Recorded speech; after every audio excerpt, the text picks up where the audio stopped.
The Clever Mouse Deer and the Crocodiles.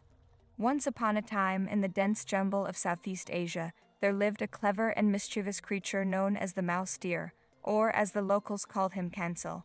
Kancil was small, but he was quick and smart, always finding a way to outwit the larger and stronger animals around him. One hot day, Kancil wandered through the jungle in search of something to eat. His tiny stomach rumbled as he nibbled on leaves and fruit, but nothing seemed to satisfy his hunger. As he roamed, he eventually came across a wide river. On the other side of the river, he could see a lush field filled with his favorite fruits and vegetables, delicious and juicy. But there was a problem. The river was teeming with crocodiles, and they were all hungry, just like him.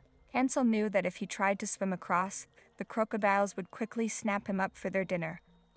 But being the clever creature he was, Kancil devised a plan. He walked up to the riverbank, close enough to catch the attention of the crocodiles, but far enough to stay out of their reach. "Hello, crocodiles," Kancil called out loudly. The leader of the crocodiles, with his massive, scaly body, surfaced from the water and glared at Kancil. "What do you want, little mouse deer?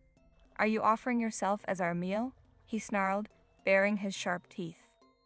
"Oh no, dear crocodile," Kancil replied calmly, hiding his fear.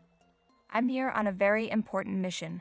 The king of the jungle, the mighty lion, has sent me to deliver a message to all the animals, including you."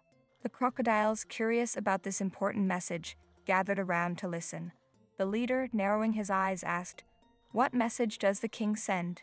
Kancil stood tall and said with great authority, "The king has decided to invite all the animals in the jungle to a grand feast.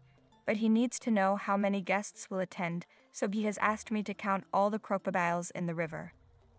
The crocodiles, being rather simple-minded, were excited at the thought of attending a feast hosted by the king. They didn't want to miss out on such an opportunity. "How will you count us?" the leader asked. Kancil smiled slyly and said, "It's quite simple. I'll need all of you to line up from this side of the river to the other. Once you're in a straight line, I'll walk across your backs and count each one of you."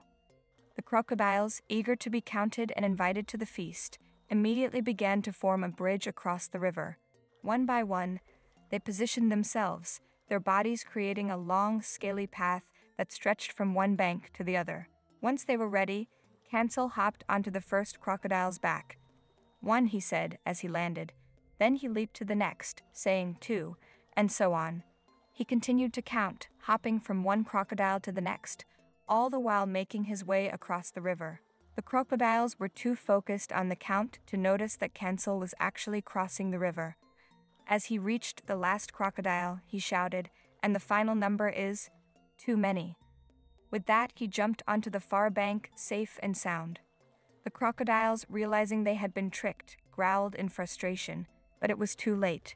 Kancil had already reached the other side and was now munching on the delicious fruits and vegetables he had spotted earlier.